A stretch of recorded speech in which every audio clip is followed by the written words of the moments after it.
Hello, Vijay, are you there? Hello, yes, I'm here. I just noticed I didn't get the alert that you said. Were you waiting there for a long time? I hope not. No, not that long, just Okay. a minute or so. Yeah, Oh my goodness. yeah. No, I'm no, I was uh, getting myself a cup of tea and so on. Yeah. okay. Well, that's good. Well, Vijay Prashad, thank you so much for joining us on the show today. It's a real pleasure to have you. Please, I'm really quite interested because I've heard a lot about the Twitch thing and I don't even know how it works. So amazing. Yeah. Yeah. You saw a little glimpse of how weird and strange this place can be. I told my audience, I was very clear, please be normal. Please just act normally for once. And they couldn't do it. They couldn't do it even for one moment. I thought it was pretty charming. Except as I said on Twitter that I somehow prefer to be the one airbrushed out of history than to have somebody next to me airbrushed out. So that was my only Yes. surprise. Yeah. Uh, Well, again, it's a huge pleasure to have you. We're big supporters of your work over here, so it's really thrilling for you to come on the show today. I guess it's a good place to start. I mean, like you're enjoying a tea right now. So in terms of beverages, tea yes. is that your go-to, or do you have any other favorite beverages you like to go to in these moments? Well, if I'm working hard, I like to drink tea, and I Yeah, used to drink a lot in terms of alcohol, and I've really stopped drinking too much over the last few years. So, yes, it's tea okay, is the good. main drink. Okay, good to know. We love to talk about beverages. Little Why? icebreaker. We love to talk about beverages. It's As an basically one of the icebreaker, main, you said. well, kind of. It's just one of the main themes of the show. We talk about like beverages, snacks, and then also like anti-imperialism and the new Cold War and all these kind of things. But predominantly, the beverages is one of the main focus points. Well, I'll tell you honestly that I grew up in a country that suffered the British Empire, and in India people didn't drink tea until the early 19th century when the British basically dumped excess tea production on the Indian public, and now it's like the great drink of at least northern India. In southern India, people drink coffee. So yes, I grew up drinking tea. Children drink tea.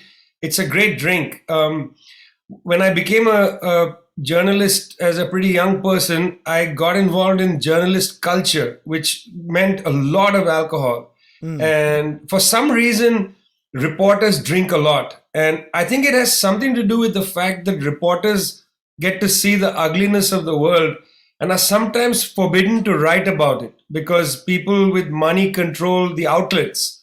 And so the only avenue to deal with seeing all that stuff and not being able to talk about it is you drink. sure, yeah. Um, yeah, you need to kind of blunt the edge from the constant stream of misery that people are exposed to. I imagine it becomes very easy to fall into that. Um, Something like that. Yeah, yeah, exactly. yeah. I wanted to ask you to start off, Vijay. I think this is the best way to start this conversation is to ask you about your recent comments from COP26 that you gave, because these comments went incredibly By the way, viral. can I close my video? No, you're on the video. I know you can't Oh, see okay. me. You can't see me, but everyone can see you. Oh, I see. Okay. I know But there's a because way. I have to get rid of the screen so I don't see myself because that's appalling. I think if Yeah. you Okay. No, I've covered it up now. okay, It's that's okay. that's fine. Yeah. Yeah. So I wanted to ask you Okay. about your. I wanted to ask you about. I am the opposite. I like looking directly at myself because I'm a Oh, narcissist. Um, okay. Then before we begin, shall I show you my T-shirt? yes, please do. Yeah. Because I did say on Twitter that I'll wear T-shirt as a talisman to protect myself from craziness. Yeah, please do. Yeah, we'd love to see your Okay. T-shirt. Well, this is my great T-shirt of the day, Hell yeah! There we go. right? This is one of these moments when these right wing guys are always saying that the final variant is communism, and it's like I really wish that that was true. I would be happy if that It's was actually true. a right-wing T-shirt, but Yeah, yeah. I wear it with a great deal of pride and expectation. We're reappropriating it. I like that. Yeah, wonderful, Okay. wonderful. So I wanted to ask you, Vijay, about your COP26 comments. This happened pretty recently. These comments went like hugely viral, and a lot of people saw the words that you had to say as part of this COP26 conference. I was just wondering, like, what was that like for you over the last couple of weeks as those kind of spiraled and got seen by such a huge audience of people? What was the By response been like? hundreds of millions of people. Yeah. I know this because I got messages from people that I knew as a child who are in the hard right, in India, who had it was circulating in Indian right-wing WhatsApp groups. It circulated like crazy in China, India. Somebody says in the Caribbean, in South America. And so it's insane. You spend a life. I'm 54 years old. I spent a life doing all kinds of things, and then suddenly a 5 minute clip goes nuts, and people are like, "Oh, I'm glad I found you." And I'm thinking, but why did you find me? Uh, why? What are you looking for that you found me? Yeah. So it's a slightly bizarre thing. Family members writing and saying, "Well, after all these years of saying I was a nutcase, suddenly they're saying, 'Oh, we're so proud of you.'" And I'm thinking, well, what about yesterday? Yeah. Uh, Why do you think that is? That it connected with the right in that way? Do you have any ideas about why you think that message resonated with people kind of across the ideological spectrum? I have some theories about it, but firstly, I think some of it had to do with, I mean, I've been on these platforms for years, and often they are recorded and then they go online, and then 50 people watch them, and it's archived. It looks like a car rotting in a junkyard. That's what a lot of YouTube videos look like. They're like cars in a junkyard. Nobody looks at them anymore. They just sort of sit there. I mean, I have some theories of why this went out there, but you can't predict. There's no theory of viral. You can't really predict it. But anyway, one is that the morning of that particular event, I had gone to Glasgow airport to get a PCR test. I was traveling 2 days later. And in the queue, I happened to be wearing my press pass. And there were these oil and natural gas executives right in front of me in the queue. Not like top guys, but mid-level people, or pretty high Yeah. up people. Nice suits, by the way, really nice suits. And I was wearing my blue jacket. I go undercover into these things, wearing my no final variant is communism T-shirt. I was in my blue jacket and a blue shirt, and a curious man, a man of some curiosity, turned to me and said, "Hey, listen, what do you write for?" He saw it said press. And I said, "I write for a syndication wire service called Globetrotter." And he said, "What have you been writing about? And what are you here for?" And that kind of thing. I said, "Well, I had just done a series on Mozambique, and I had been writing about Cabo Delgado, where right off the coast there is a giant natural gas platform constructed by a French company called Total and the US company called ExxonMobil. And the people in Cabo Delgado, one of the poorest provinces in Mozambique, were in the middle of an insurgency. It had taken on the character, it was first called Shabab, which means youth. By the way, I spoke in Arabic, so everybody assumes they're terrorists, but initially it was just Shabab, which means youth. And then they actually did start to get involved with ISIS and so on. US government declared them to be an ISIS threat, and then the French organized for the Rwandan military to intervene and crush them, but actually didn't crush them, sent them off to neighboring countries and provinces. Anyway, so I said that, I'm really annoyed because, we're talking about climate change, and yet these gas and oil companies get away with crushing the dreams of ordinary people in places like Cabo Delgado. And he said something to me that I think is quite honest from his perspective. And it really rattled me. He said to me, he said, "Everything you said is right." He said, "Everything you said is correct, except nobody cares." And, he was being sincere. He wasn't like a jerk. And he said, "Nobody cares." And he went off to get his PCR test, and I went to get mine. And there was a woman doing my test, and she asked me, "Well, what are you here for?" And unfortunately, I held up the line because I recounted this whole story to her, and so working class Scottish woman who was doing my PCR test, and she said, "I hate these assholes," was what she said to me. She Yeah. said, "I Same. hate them. I really hate them," she said. And I said, I agree with you. I hate them too. I hate this attitude of the fact that they are actually correct. They run the world and they're right. What we say is true, but nobody cares. He's right. I mean, I know he's right, and that's what upset. So then I go off to this place, and I was on the thing, and the moderator turns to me and says, "Well, what do you think about XYZ?" And I just exploded. And that came from thinking about that man who, again, is not a bad person. Just to be clear, I don't think he's like a bad person. I think he's actually a mirror of reality. He said, "You're right, but nobody cares." And then I thought about that working class Scottish woman who said to me, "I hate these people." And I said, "I hate them too." And I very rarely speak from anger, very rarely. Anger is not where I go. I have a hard time getting angry as such. But that just, and I don't even know if it's anger, but I felt a real fire inside. Sure. So there's one. I think that I just let loose, I wasn't trying to think before speaking. That's the first. And secondly, I think that people are pissed off around the world by the fact that these few governments just flip and tell everybody what to do. Like Biden, like he's trying not to be a jerk, okay? He does a press conference 19th of January. He's trying not to be a jerk. So he says Latin America is not the backyard of the United States. Now, I thought he was going to say, well, no, Latin America is a sovereign, whatever. No, Yeah. It is not the backyard. He said it's the front yard. I mean, listen, asshole, front yard, backyard, it's still your bloody property. Why can't you allow other countries to have sovereign, dignity and allow them to build decent lives for their... No, he says it's not the backyard, trying not to be like Trump. It's not the backyard, it's the front yard. Oh my God. In fact, for a person in the United States to say that is extraordinary, because the backyard is more intimate. It's where you meet your pals, drink your beers, whatever, do your gardening, grow your lettuce or your marijuana or whatever you grow in your backyard. Front yard is basically like a place where you walk through to get into your house. So it's hardly an improvement to be called the front yard. But can you imagine, he said this on the 19th of January, 2022, just, 10 days ago or so. This is the attitude. And I think people around the world, I'm not talking about like right-wing governments. I'm just talking about ordinary people are pissed with this attitude. They don't want to be treated, as second-class citizens or be always lectured to, Yeah. Like you got to give up, how they talk. It's not just Trump who used to wag his finger. Obama also wagged his finger a lot. People remember Obama for the whole brush the shoulder thing. Go watch his videos. He does this a lot. What the hell is this, man?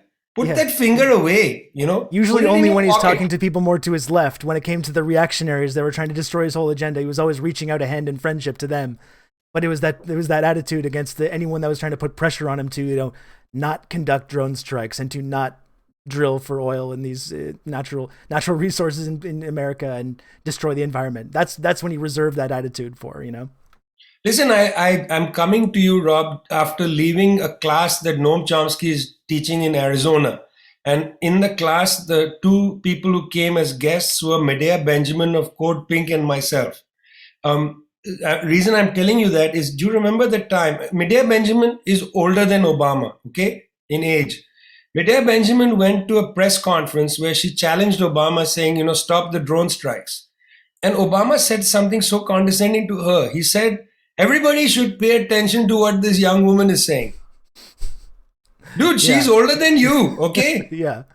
And she's older than asking you to stop murdering people. I mean, it's a pretty reasonable thing to ask. Yeah.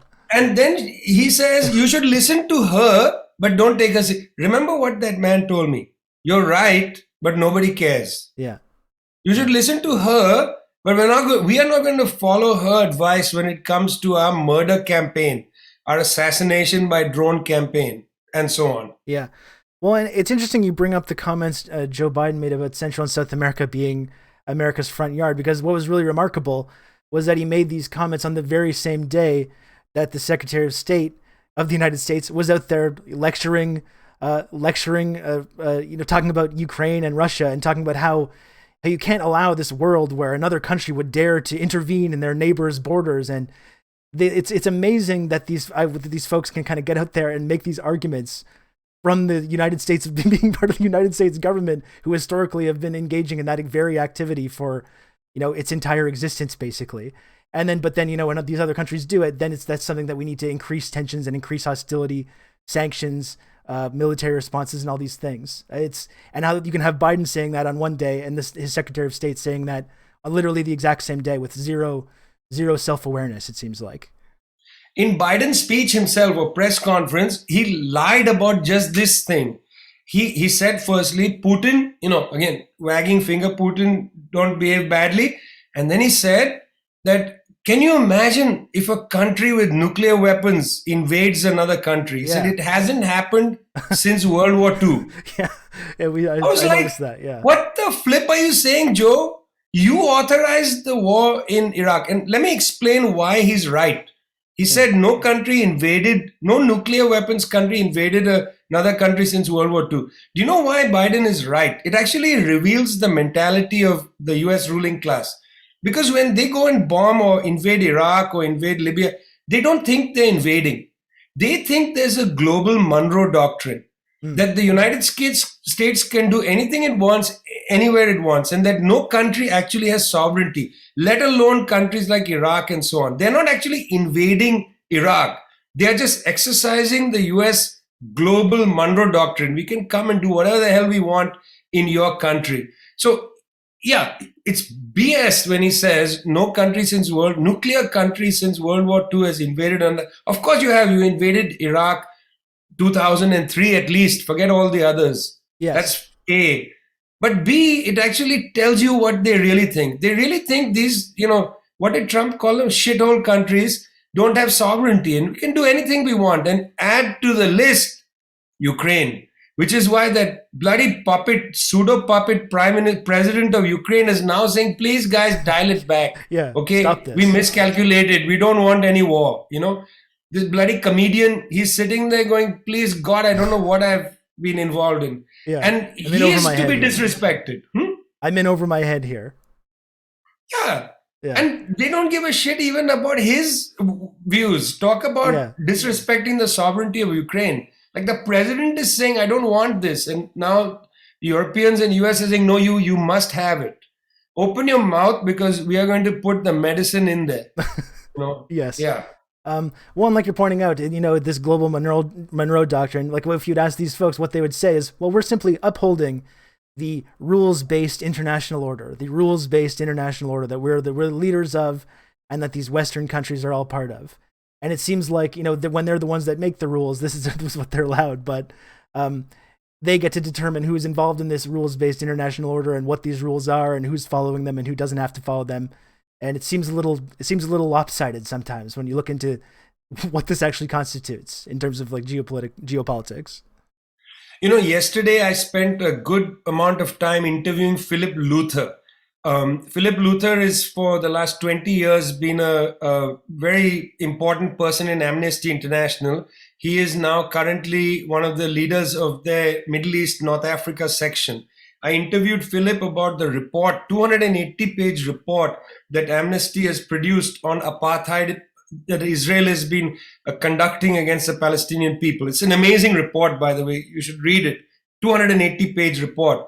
Okay, this is all entirely grounded in international law. They go over the definition of apartheid, the definitions of crimes against humanity in the Rome Statute, genocide, and so on. It's hugely rooted in international law and agreements that countries have signed. It's a super report over here. Immediately, the foreign minister of Israel tweets out, he says, name is Mr. Lapid, he tweets out, says that Amnesty International has quoted sources who are terrorist organizations. Wow. Really interesting tweet, okay? US ambassador to Israel tweeted out saying it's an absurd that they use the word apartheid. Nobody takes the US seriously on this. But the Israeli foreign minister's tweet was impressive. He said they have quoted the words of terrorist organizations. So who are the terrorist organizations? I asked Philip Luther directly. This is on tape and it's available at People's Dispatch. Philip answered the following. He said, well, actually, Mr. Lapid's statement proves the point of the report. Last year, Israel decided that 6 human rights organizations, are terrorist organizations. So this is how the apartheid functions. You just delegitimize the politics.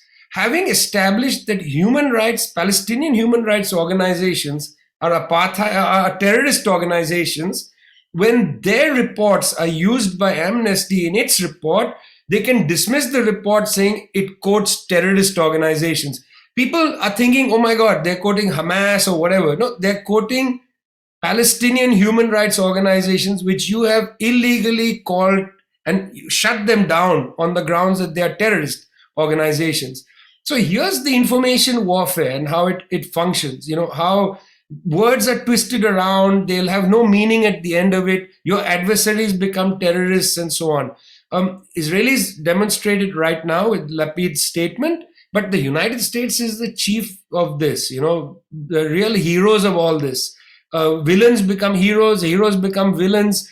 Near fascists in Ukraine become allies. The United States super worried about authoritarianism in Russia, so they want to block Russian natural gas from going to Germany. How will they substitute it? Let's get it from the great democracies of Qatar, Saudi Arabia, United Arab Emirates, and so on. Yes. It's weird. They twist words around and then they leave you completely confused and demoralized. Don't understand what the hell is going on. Suddenly Qatari gas is supposed to be democratic and Russian gas is supposed to be authoritarian. So weird, and we let them get away with it. That's the real criminal thing. Well, they get away with that, and also I think they get away with downplaying their own role in creating these exact circumstances in the first place, and Putin is a great example of that. You can push back against what you see as propaganda about this Ukraine and Russia conflict, and there's this whole meme, of course, in Western press and in the United States and Canada about Putin bad, and we have to sanction Russia, and we have to increase security and increase hostility because of Putin. And they don't examine their own role in creating the exact circumstance that leads to someone like Putin becoming leader of Russia in the first place, which was a situation that was 100%, almost entirely created by the United States and by the U.S. interference in Russia and the collapse of the Soviet Union and the coup with Yeltsin in the 90s. And it's this consistent inability to look inward and look in a mirror and examine how they've created these exact circumstances that they're now using to justify more hostility and more intervention. Well, talking about boozer, there was no greater boozer than Boris Yeltsin. Such a great boozer. Talk about your beverages interest. Such a great boozer that he, at one time, you can go onto the great junkyard of YouTube and you'll find a video that probably hasn't been looked at in years of Yeltsin falling off the stage while speaking. So drunk he was. The United States totally humiliated the Russians after the collapse of the USSR. Totally humiliated. Chinese suffered 100 years of humiliation from the 1820s start of the British period, then the two opium wars and so on, all the way out to the Chinese Revolution. 100 years the Chinese experienced what they call the century of humiliation. Well, the Russians experienced like 20 years of humiliation from 1991 till about roughly, let's say 10 years of humiliation. And along comes Putin. Putin was the creature of that humiliation because he emerges and says, listen, Russian people, we are not going to stand for this anymore. This boozed up puppet Yeltsin does whatever Clinton tells him to do and so on. We're not going to stand for this. We're going to stand upright and we're going to revive first the great Russian empires of Catherine the Great and God knows who else. Then now he's absorbed some parts of the Soviet history and so on. He says, we will be a proud nation. Well, it's exactly what you're saying. He's a creature not of some ancient culture in Russia, but he's a creature of those 10 years of humiliation. If they hadn't humiliated the Russians so badly, perhaps this idea that you need to have, your pride restored would not have been so important inside Russian politics today. It's what enabled Putin essentially to just wipe out everybody else because he was effective in saying that I am going to restore our standing in the world. Got to understand Russia, that's the generations that are alive now and in positions of power, they don't necessarily remember the Soviet era, but they remember those 10, 12 years between the fall of the USSR and the arrival of Putin on the scene. And that's really key. What you're talking about, the best example is places like Afghanistan and so on. You want to go and fight against the Afghan communists, that's okay. You deal with them politically. No, They armed these wretched people, people like Gulbuddin Hekmatyar. He was a student in Kabul University. The CIA, Pakistani intelligence, they armed these terrible people, Buruddin Rabbani, and they send them across the border, or their people across the border, to kill young communists, young liberals who are doing literacy training in Afghanistan. Tens of thousands of them went into the countryside after 1978 to train people, make them literate, and so on. It's these people who were targeted initially by the so-called Mujahideen, backed by the Saudis, the Pakistani dictatorship of Zia-ul Haq, and the United States CIA. And I mean, I had a great chat before he died with Chuck Cogan, who was the director of operations in this area. And Chuck was pretty straightforward. We went after the nastiest people. We sent them over the border and so on. Real nasty people, completely. Well, this is the people that then create the chaos in Afghanistan that become the Taliban. And suddenly you're like, well, where did the Taliban come from? Certainly not from Afghan society by itself. You tip the scales on their behalf in the 1970s and 80s. That's the origin of the crisis in Afghanistan. It's not like the Taliban come from some ancient, Afghan story. Not at all. They are a creature of the Saudis, the Pakistanis, and the United States. But as you say, it will never be openly, frankly admitted. Even though ex-CIA officials, man, they are completely honest when you meet them when they are old. Yeah. They have nothing to hide anymore. Well, and that's like what you're saying. That's the really amazing thing about this current moment with Russia and Ukraine as well. When you have, the United States government and the Canadian government openly arming and funding these like fascist militias, and even openly discussing plans to, if there is some kind of invasion, we're going to train these rebels to commit acts of terrorism in order to destabilize our enemy, which is Russia. And it's just like, how many times do you have to continually try this exact same strategy? And you just see the same people openly encouraging it again. We all know where this always leads. And you just still see people going down this path. And it's truly amazing. You see it being completely whitewashed and normalized in Western media. And it makes you feel crazy when you know this basic history. It makes you feel insane to watch this getting repeated time and time again with zero pushback. And in fact, anyone that does push back is then, as you say, delegitimized. You're called a Putin apologist or a Taliban apologist, or in other examples, a Saddam Hussein apologist or an Assadist or whatever. Anyone that asks these critical questions gets delegitimized like that. And this exact strategy just continues happening over and over again with the exact same disastrous results for everybody. No, they take you out, man. I mean, look, firstly, they make you feel crazy, okay? That's the first thing that happens. You start thinking, God, how is it? See, let's be clear. The United States has a government. The government meets and makes policy.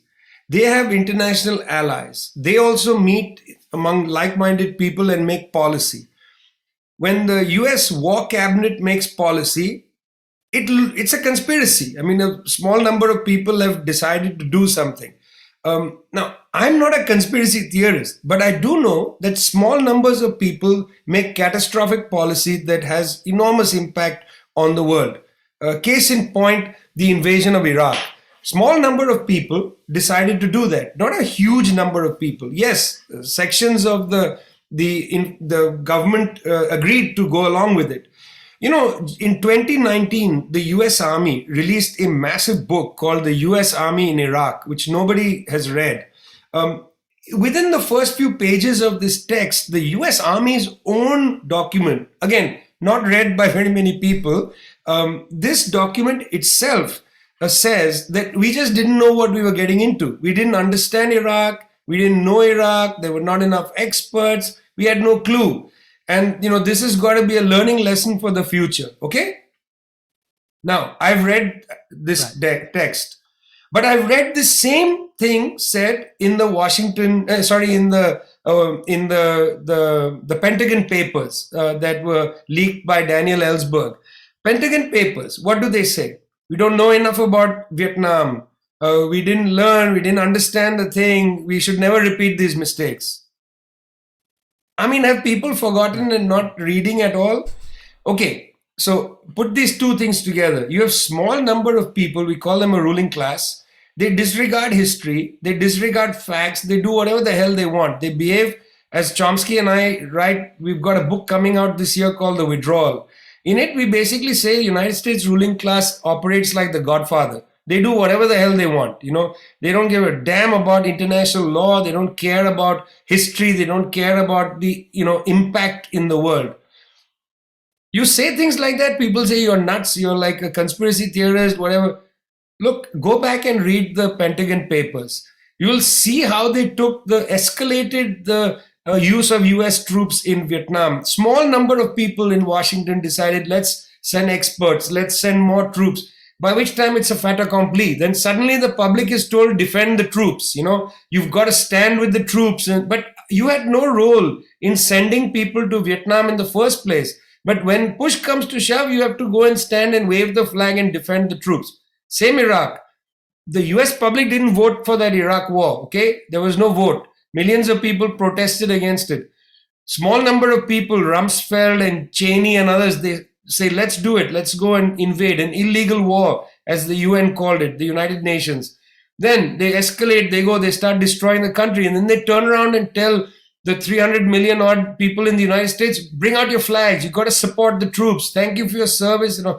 Hey, I didn't vote to send them there, but no, now it's your obligation. Stand with the troops. Anybody criticizes it, conspiracy theorist, out of the mainstream. I mean, it's insane. But this is the grammatical structure that repeats.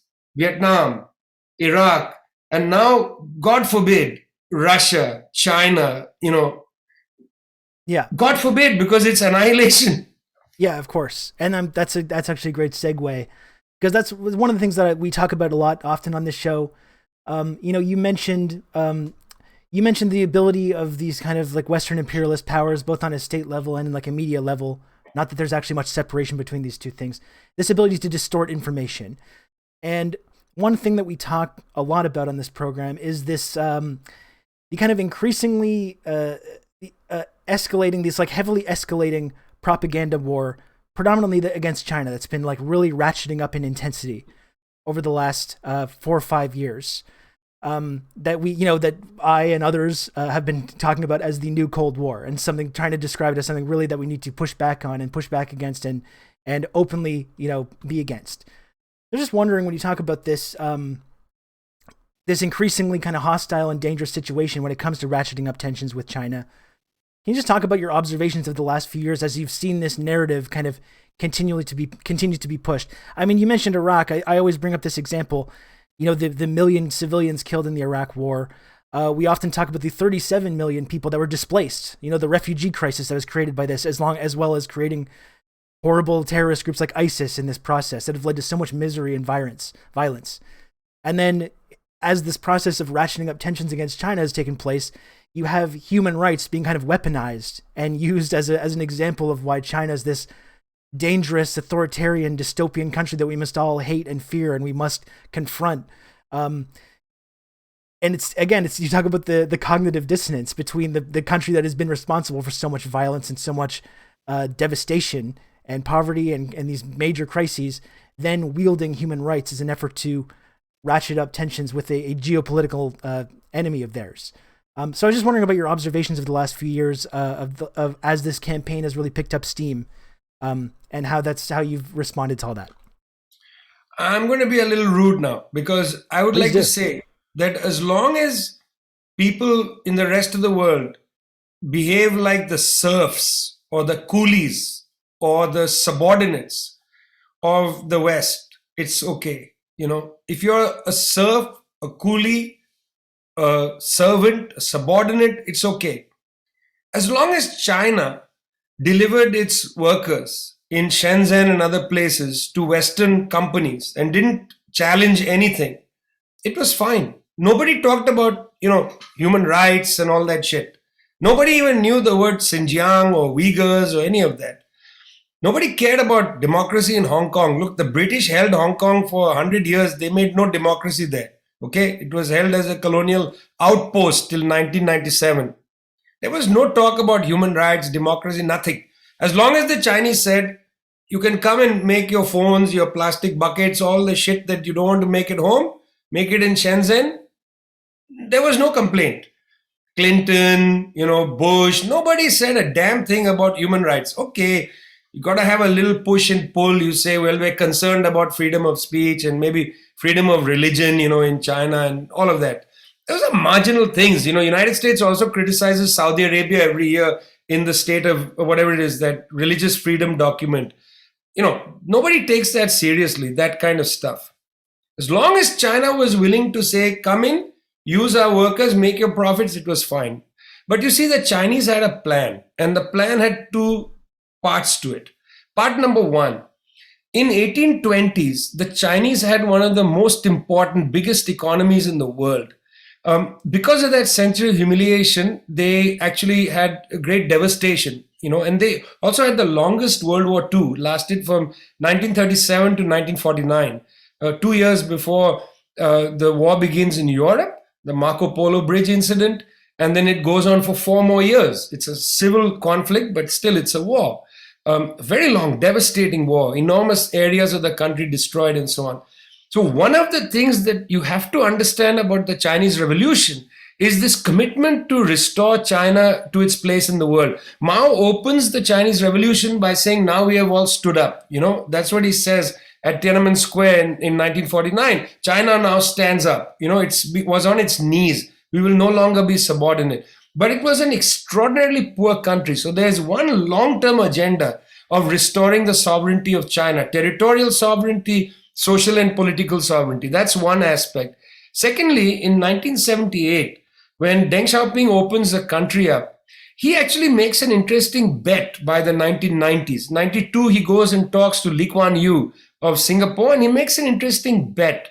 What Deng Xiaoping and his group around him say is that, look, we'll allow foreign companies to come in, utilize a highly skilled labor, well-fed Chinese labor, relatively lack of disease and so on, unlike India, where the workers are relatively lower literacy levels, less nutrition intake and so on. Chinese labor was very good. He said, we can, but these foreign companies have to share their science and technology. That was the second very important bet. So when these companies came greedy for the really super labor in China, they gave up their technology and so on. And then Chinese companies started to grow in areas of robotics, high-speed rail, telecommunications, you name it, in areas of high science. The science, by the way, which is tomorrow's tech. China has gone near and in some cases ahead of the United States and ahead of Western European countries. So that was the second thing. So now by the, let's say, last 5, 8, 10 years, really it's only a decade or so, the Chinese have actually been able to succeed on agenda number one, which is restoring their place in the world. China no longer feels subordinate. Their diplomats are more open. They speak out on issues. Chinese Foreign Ministry, Wang Yi, is much more precise. This is what we want. We don't agree with the United States on that. They never talked like that before Xi Jinping came in 2013. So that's one, the project number one, restoring the self-respect of China. Secondly, Chinese firms in these areas, telecom and so on, whether it's Huawei, ZTE and so on, high-speed rail, green technology, they are ahead of Silicon Valley. And that is an existential threat. I remember when Tim Cook, the head of Apple, went to see Trump. Apple their stuff is all made in China, but he never told Trump stop the trade war. Apple was willing to take a short-term hit in order to kneecap Huawei and other companies for the long-term monopoly control that Apple has in some areas of high tech. They would want to use the US state to destroy advances in these sectors in China. So essentially, this whole conflict that we're seeing now is a mercantilist conflict, a conflict of competing firms masquerading as a conflict over values, human rights, democracy, China's being aggressive and so on. Yes, China is being quote unquote aggressive, but not in the way people understand, not militarily and so on. They are actually out there competing. Hello, Adam Smith. They are competing against Western companies in areas like telecom and so on.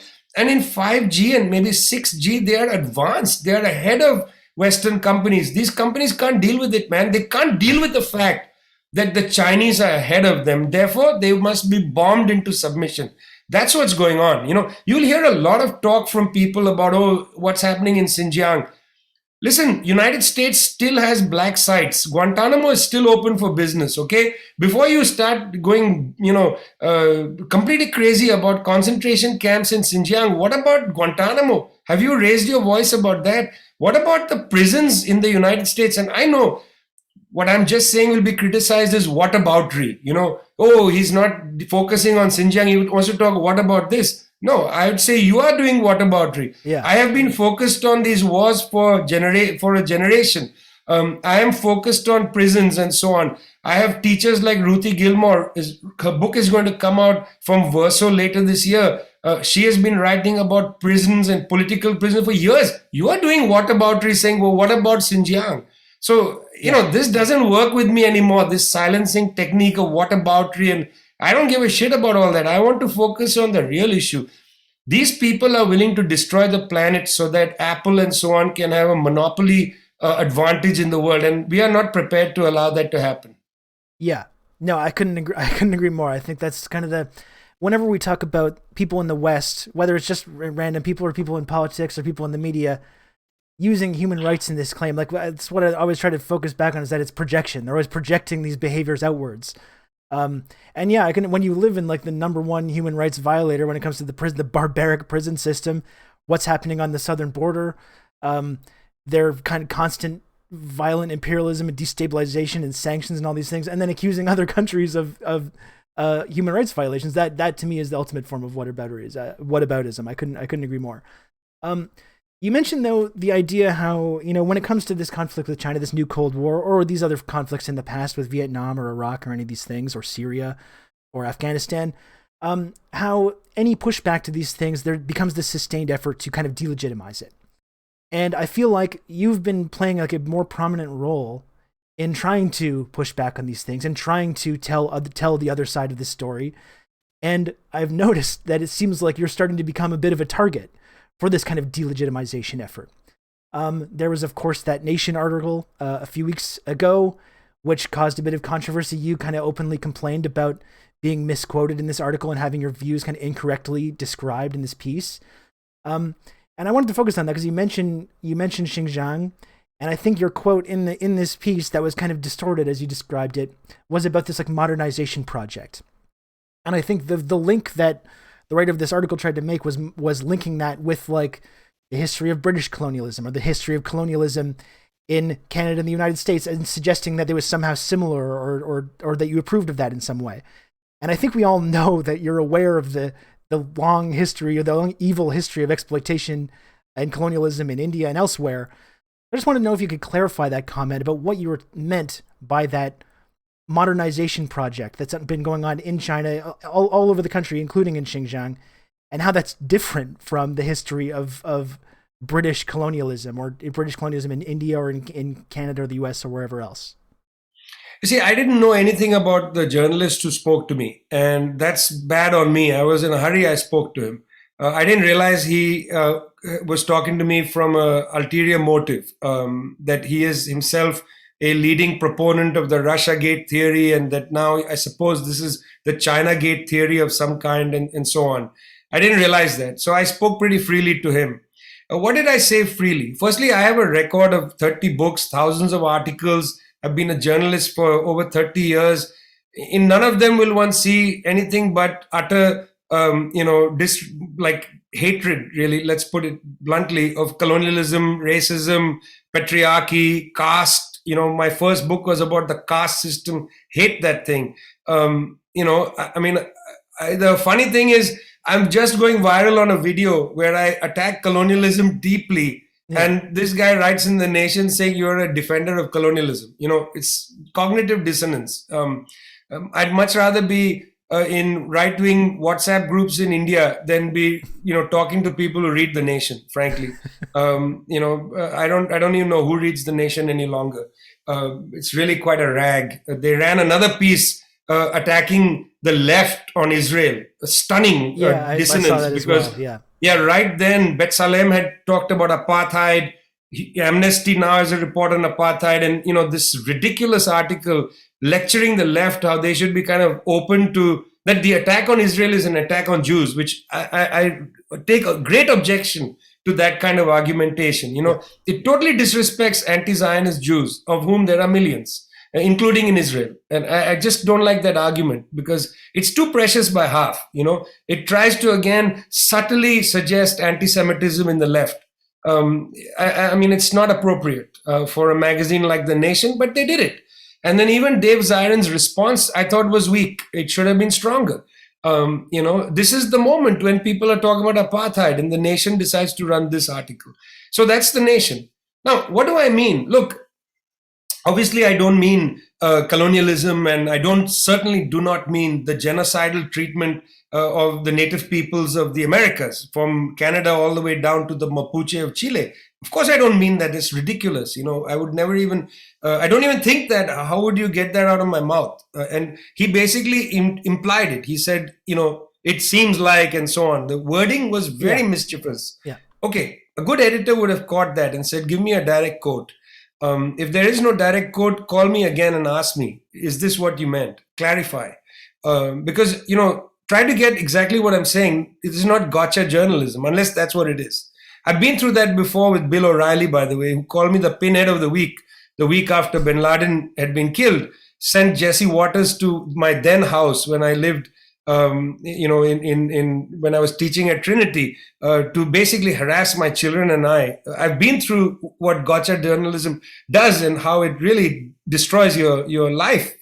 People come and make death threats. Thousands of people make death threats and so on. I understand it's mischievous for a liberal magazine to play that kind of journalism, but let that be. Look, our histories, my history as a person from India, our histories are ugly, that are beyond colonialism. The history of caste, for instance, one of the most wretched forms of social organization, patriarchy, racism broadly, hideous things. We have to get these out of our countries. We are not cultural relativists. You see, the right wing can turn around in India and say that, oh, you want to get rid of caste? You are then participating in cultural genocide. No, I'm not. I'm merely trying to make us more decent people. That people who are being discriminated against must no longer be discriminated against. You can have right-wing, people in Chile and Argentina say that the whole abortion debate is cultural genocide because they want to ruin our culture of patriarchy and of the so-called integrity of the family and so on. That's bullshit, That's the reason why the United Nations formally doesn't accept the term cultural genocide, because the right wing can then use that term against any attempt to reform culture and society. They can say, no, this is our way. This is how we do it.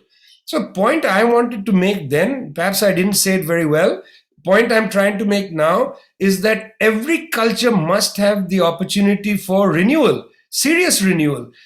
Every society must have this space, and people on the left must understand that, look, the problem isn't only political and economic. We have cultural issues, we have social issues. All forms of feudalism have to be removed. How will they be removed? By social struggle. And I'm just merely pointing out that this is what happens in our countries. Now, it's different when the West shows up in a place like Afghanistan and then foists the right wing onto Afghan society by using the gun. That's what I meant earlier when I talked about the creation of the Taliban. But Afghanistan was going through a 100-year process of renewal and reform, and the left was participating in that. One aspect of that was literacy, going out and teaching people how to read and write. The landlords didn't want that. They saw the left there as destroying Afghan culture. But the left was not destroying Afghan culture. It was destroying an atrocity that is within Afghanistan. But the right defended it and said the left, they are bringing foreign ideas. They want to destroy Afghan culture. That's what I was trying to talk about. I believe strongly. I don't know what word to use. I use the word modernization. Somebody will get upset and say, oh, this is like W.W. Rostow. I'm not talking. I'm trying to describe a process. I don't care what word you use.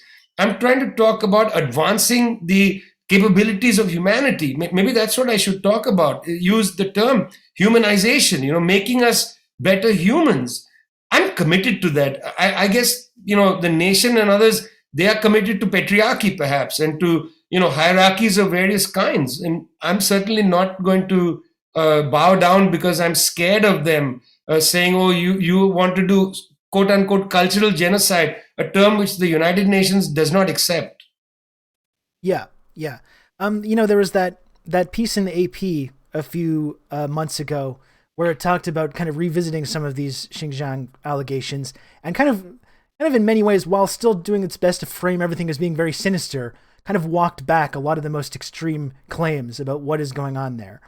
And I think one of the key things that I took away from that piece, though, even though you could describe it as being kind of a piece of sort of Western propaganda, was that it talked about the origins of the policy of these vocational schools in Xinjiang, how it was a response to like terrorist attacks that were people were dying, like hundreds of people were dying in these attacks, predominantly Uyghur people that were dying in these attacks. And that's why I find it a little bit strange where the Westerners kind of take this stance where kind of any response to that on the part of the Chinese government is just deemed kind of completely illegitimate or deemed this kind of human rights atrocity. We've talked about what the US's response to terrorism was, and it was barbaric. It was decades of barbarism and invasions and murder. And, this is the kind of, whenever we talk about this, I know it can be sensitive for people to talk about and it's uncomfortable to talk about. But when you compare these two policies, it's termed as kind of like a counter-terrorism strategy or an effort to like lift people out of this kind of extremely reactionary mindset. You can't really compare these two policies in terms of one that's much more brutal and barbaric and violent than the other. That's why I find it very strange when Westerners start lecturing China about this policy, because you don't have to like it. You don't have to think it's the best possible strategy of dealing with this kind of cultural issue. But it didn't involve these big invasions. It didn't involve a big military invasion or drone strikes or sanctioning or the kind of misery that the West spreads to these places. So I've always find this like a very hypocritical, a lot of these claims that we hear about this. I mean, look, you're right, the West. I mean, let's take the United States by itself. Its reaction to terrorism has been brutal, destruction of countries, as you say, but the archipelago of black sites which continue to operate, the use of the Saudis to continue to pummel Yemen, that's their war on terror. It continues. It's never ended. I don't see these publications, coming out with such anger and ferocity, or the Twitterati coming out with such ferocity about continuing atrocities today in the name of the war on terror, including in Syria, where today, as we speak, Rob, the United States fired and killed so-called an ISIS leader, but also 13 civilians. And that's according to the Syrian Observatory of Human Rights, including not to the Syrian government. That just happened. 13 people died. Okay, where is the agitation? Let's go back a little bit. The way the Russians prosecuted the war in Chechnya, brutal war, brutal suppression of the Chechnyan people, and in Dagestan, bombing of entire cities and so on. Was that acceptable? No, it was not acceptable. Okay, I don't exactly know what's happening in Xinjiang. I've never been to Urumqi, never been to Xinjiang. I've been to China several times, never been out to the West. I've been across the border to Kazakhstan. I've been to Afghanistan, but never to Western China. Not because you're stopped from going there. Lots of people have been there, just that I have not. I don't know what's going on there. I've read all kinds of contradictory things. From what I gather, this is exactly what they're doing. They have a strategy to deal with what they see as radicalization. But they are not bombing Urumqi. They are not bombing the towns and cities. They are bringing people in. Now, you might have problems with this. Yeah. I might have problems with this. But let's understand it in its context. And then let's also see it in comparison to other ways people have dealt with these things. It's really interesting. In Libya, which I know very well and have written a book about some years ago and traveled many times and so on. In Libya, there was a group created long before ISIS and so on, before the war of 2011, called the Libyan Islamic Fighting Group. It emerged largely in the 1990s. Gaddafi went hard against it, threw people in prison. In fact, did something terrible, which is attacked the Libyan Islamic Fighting Group fighters in a prison in Libya while they were in prison, and there was a massacre inside the prison. Anyway, all of that. But there were people who were in the Libyan Islamic Fighting Group who had escaped and decided, no more do we want to be jihadists of this kind. They went to England in England, working closely with British intelligence and the military, they created a curriculum for so-called vocational schools for getting people to relearn what Islam is and so on. They made the entire curriculum of how to do this, and they were going around in the early 2000s shopping this approach, saying, look, instead of just going and bombing these countries and Guantanamo and the black sites in Poland, why don't we try this approach, developed by these Libyan Islamic Fighting Group veterans, developed by British intelligence, developed by Arabists in British universities, developed by the British military. Let's try. And everybody said, we're not interested. Well, what's funny is that when I first heard about what's happening in Xinjiang, I thought, oh, that's interesting. It sounds to me like what British intelligence and the British military and the Libyan Islamic Fighting Group veterans had come up with in the late 1990s, early 2000s, which they'd been trying to shop around. I met some of these people, very sincere and interesting people, worried about Saudiization of Islam. They said our complexity of Islam has been forgotten, and so on. And I thought, this is what's happening. Well, suddenly this becomes what was called by, some pretty people close to US intelligence and so on, gets called cultural genocide. Again, a term of art that is not there in the UN literature. It's fascinating that, suddenly this becomes a phenomena. Almost a decade after the Chinese had been already attempting some way to deal with the fact that this East Turkmenistan movement, which had been operating from Afghanistan and Kazakhstan and now is actually based in Idlib in Syria, how this East Turkmenistan group, the ETIM, how they were functioning in Urumqi. They spent a decade and then they created these things. Well, I mean, yeah. Wow. Okay, Rob. Seriously, wow. Yeah. Wow. And then suddenly the whole thing is, oh, well, you're a denier of genocide. Sure, yeah. Wow. Yeah, and just you've seen the effect that that's had on people too, that of the discourse, because once that's the accusation that's being thrown around, it becomes very, very scary to speak out on something, even if you don't necessarily agree with it or if you're uncomfortable with it. You know what those accusations mean. It can be really harmful. And you understand why exactly these accusations are thrown around like this. It's become this kind of like, it's become this sort of skeleton key to just shut down any actual discourse about China. You can't talk about China's investment in green energy. Well, what about genocide? What about you're a genocide denier? You can't talk about their poverty alleviation program. Well, because you're now a genocide denier. It's become this way to just completely delegitimize any like nuanced discourse about this. And it's been very effective. It's been really, really effective. And it made, like I said, it makes people, I think, really uncomfortable to speak out about it, even if they're not totally convinced about this narrative. It's just people decide, it's better just to stay silent. If I don't, that's my kind of best course of action. And that's a lot of people, I think, end up going down that path. Well, frankly, when these attacks come, and as I said, I've reported from Palestine for years, and I get called an anti-Semite all the time. And when I was teaching in the United States, my job used to get letters from people. The Anti-Defamation League came to meet the president of my college, and casually people would say, "Well, he's an anti-Semite." Writing against the war, people call you like you're favorable to terrorists and all of that stuff. I've had this experience for now several decades. It's not new to this. But I want to say that it's hurtful to see how people just sort of walk along this path. Some of it is it just makes no sense. I mean, people that I've known for a long time will say, "Well, oh, I heard that you are a denier of the genocide," and I look at them thinking, you know me, and I'm surprised to hear this. And I know that a lot of this, I'm just maybe crazy or whatever, it smells like an op, of one kind or the other.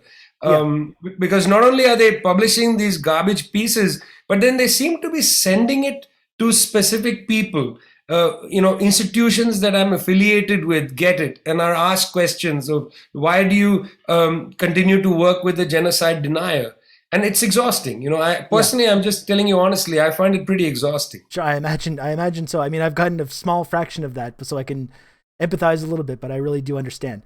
But I'm happy you brought that up, though. That it does smell like an op, and I don't want to be conspiratorial either. We're not conspiracy theorists here. Maybe a little tiny bit sometimes, but overall, not so much. But it does feel a little bit, as you pointed out, like there is an element of coordination to these attacks. We talked about how anyone pushing back on this stuff, there's this campaign to delegitimize that at any cost, and it really feels like that's been ramping up in intensity over the last couple of months, and like you've been at the center of it. There's this nation piece. There's been attacks on the Tricontinental Institute and the People's Forum. There was a whole meme online that you probably saw about the People's Forum is funded by Goldman Sachs, and this big meme about that. There's been attacks against the DSA International Committee, who have been taking some really principled, like foreign policy, anti-imperialist stances.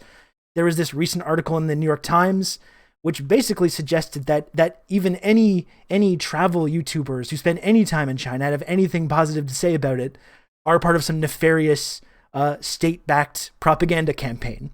And by the way, in the photograph with that article, I also appeared because I was there with Jing Li. Yeah, of course. So you're part of the devious web of Chinese propaganda as well. Like I said, it's not part of an effort to prove any of these allegations, but it's an effort to delegitimize any of this pushback. Like, do you get the? So, I mean, I guess what I'm wondering is whether you get the sense, as I do, it almost feels like there's this sense of desperation or panic behind some of this, almost as if this preferred narrative that's being pushed about China, about how we're supposed to feel about it, how we're supposed to be fearful and hate this country and support all these kind of measures to sort of keep it in check.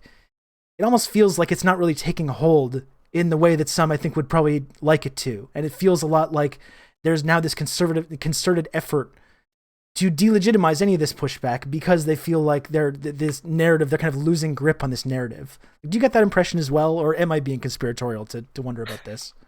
Well, firstly, I would just like to say for all the people who work for the Federal Bureau of Investigation and watch you on Twitch, Rob, I'd just like to tell them that I've done nothing illegal. So good luck finding illegal things. You have at it, friends. You won't find anything.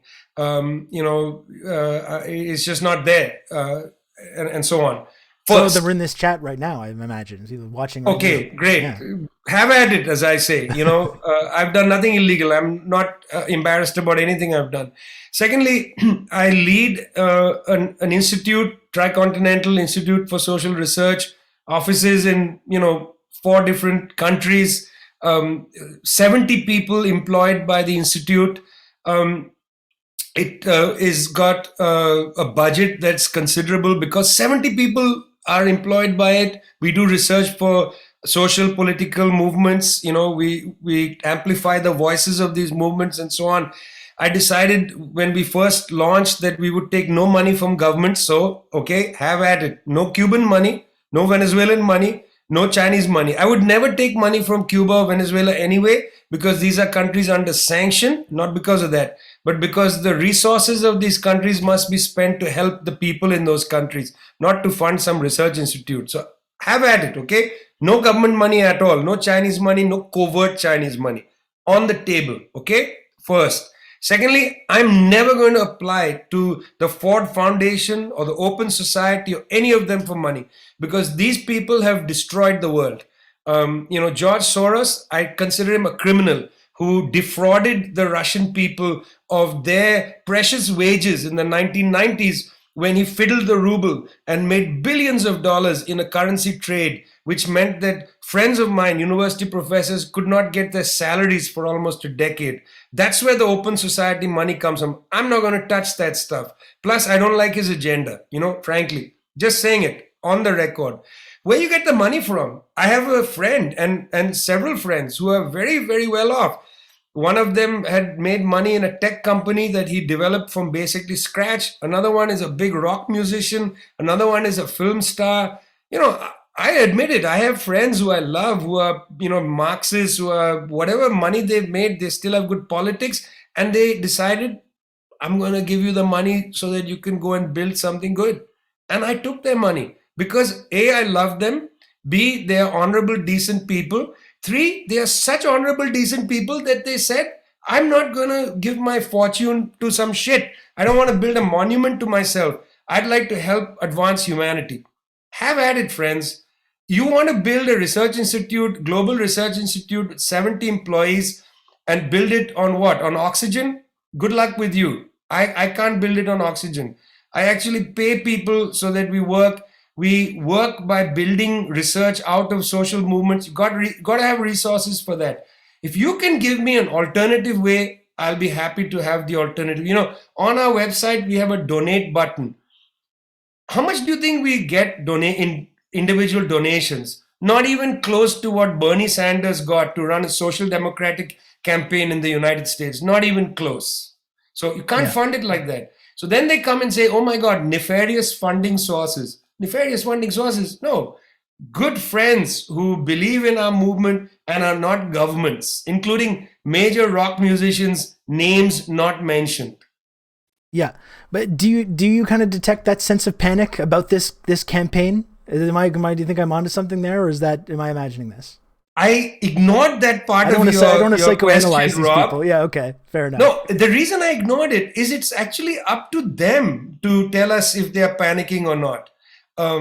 I don't know if they're panicking. I think maybe they think they want to delegitimize people whether they panic or not. This is part of their DNA. That criticism must be delegitimized one way or the other.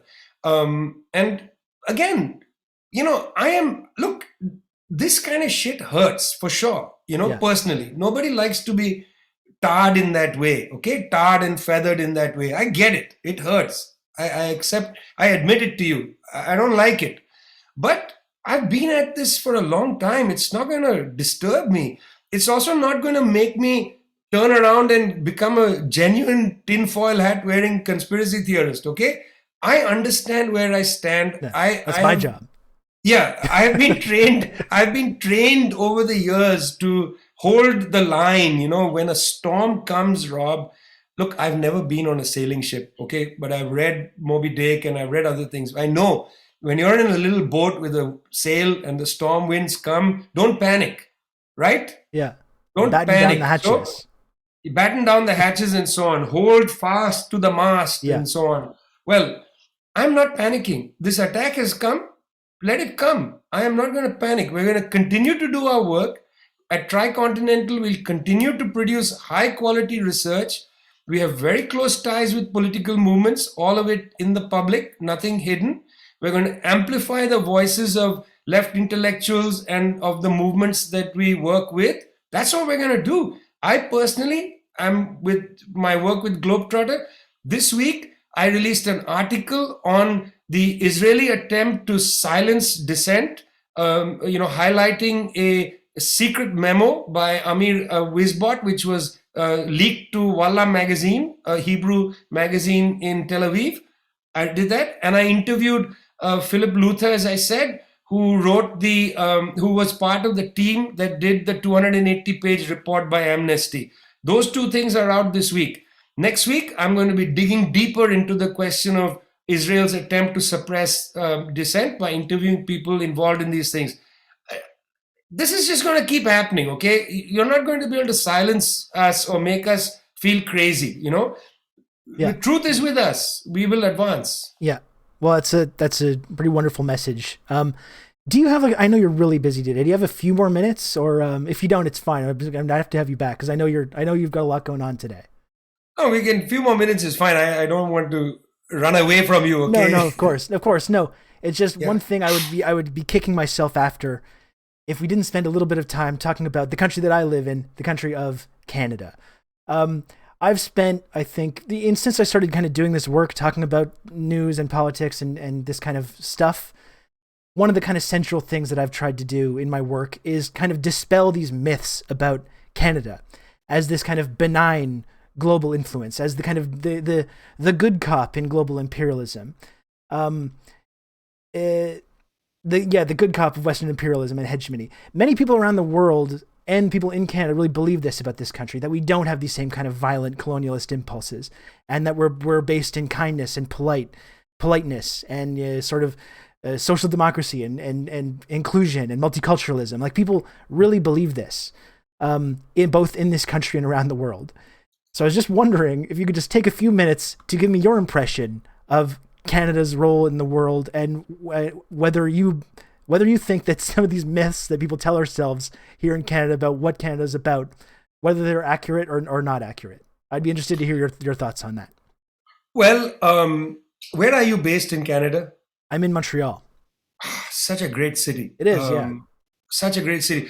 I have a friend who teaches at McGill. He makes artificial eyes. And I feel that Canadians need to have some of his expertise because they just don't see clearly enough sometimes. 60% of the world's mining companies are domiciled in Canada. I just broke away while you were talking to find this email that I got from my friend Magdian Yapari, who lives in Papua New Guinea in Portgera, where he just sent me a message about a mine owned by Barrick Gold. Barrick is a large Canadian mining company. This person who's Magdian forwarded me a message that came from Late Lasso Poonam, a man of 40 years old who died on the 20th of January 2022, just now. He started working at Barrick Gold on the 19th of April 2005. And this is his last message he wrote. He said, "When will I be remedied by Barrick after having lived this abnormal life for so long since 2005? Those were his last words before he died. Why did he die?